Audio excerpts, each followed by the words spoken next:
la suite du challenge Tour d'horizon des arcanes majeurs. Alors aujourd'hui nous allons voir la carte le battleur ou le magicien. Alors j'ai choisi évidemment 3 cartes encore une fois, c'est difficile de se cantonner à une. Alors mon choix se porte, alors pour ceux qui n'ont pas suivi, ça part d'une question du mercredi où tous les jours je dois parler d'un arcane majeur et dire l'illustration que je préfère dans les jeux que je possède et pourquoi j'aime cette illustration de cet arcane majeur. Voilà, ce qui n'est pas évident souvent de choisir avec tous les jeux que je possède. Alors, la première illustration, je l'ai prise du tarot de Marseille, tout simplement. Alors j'ai mon tout petit tarot de Marseille. C'est moi qui ai découpé les bordures. Mais voilà, il me suit partout. Celui-là, je l'aime beaucoup. C'est mon plus vieux jeu. Voilà. Alors, c'est connu, l'illustration du battleur. Du coup, là, il est appelé le battleur dans le tarot de Marseille. Donc pour moi, il y a tous les symboles que je recherche dans cette carte, ou du moins que j'aime bien voir, parce qu'après je m'adapte au jeu. Mais là, voilà, j'aime bien quand il y a toutes les séries qui sont représentées sur la table du battleur, donc les coupes, les épées, les deniers, et qu'est-ce que j'ai oublié? Et les bâtons, pardon. Voilà, j'aime bien le symbole de l'infini sur le chapeau du battleur. J'aime bien la jeunesse du battleur, puisque c'est souvent une carte de commencement. Donc j'aime bien.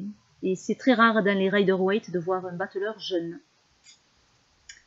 Voilà. Voilà pour la première illustration.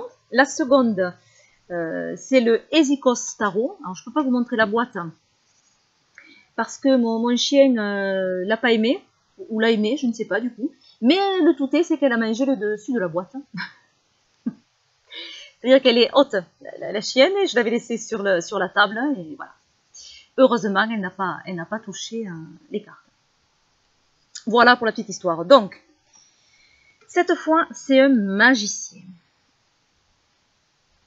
Voilà, donc du Ezikos Tarot. J'aime beaucoup cette illustration. Alors surtout, je ne sais pas si vous arrivez à voir, mais son regard déterminé. Il est déterminé, ce magicien. Il est prêt à en découdre. Alors pareil, là, il a tout sur la table, donc il a tout ce qu'il faut entre ses mains. Il a beaucoup d'énergie entre les mains. On voit la pierre qui les tient. Peut-être de la citrine. Je ne sais pas. Peut-être Nat, tu nous le dirais. Voilà, mais il a une énergie féroce entre les mains. Il est prêt à passer à l'action. Voilà, j'aime bien ça. Et le troisième jeu, c'est The Animal Wisdom Tarot.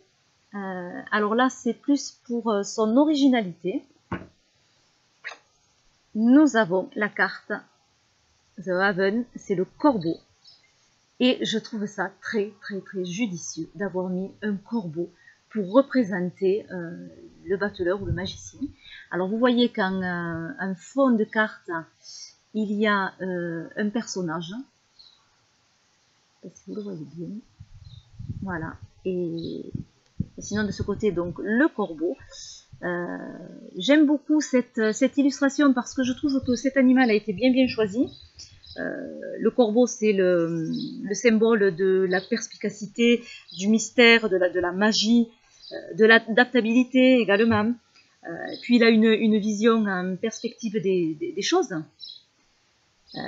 Bon, il peut être aussi assimilé à l'escroc, au manipulateur, mais tout ça, c'est des atouts qu'on peut retrouver dans l'arcane du magicien. Voilà. Voilà donc pour le magicien ou le battleur. Je vous retrouve demain pour la papesse ou la grande prêtresse.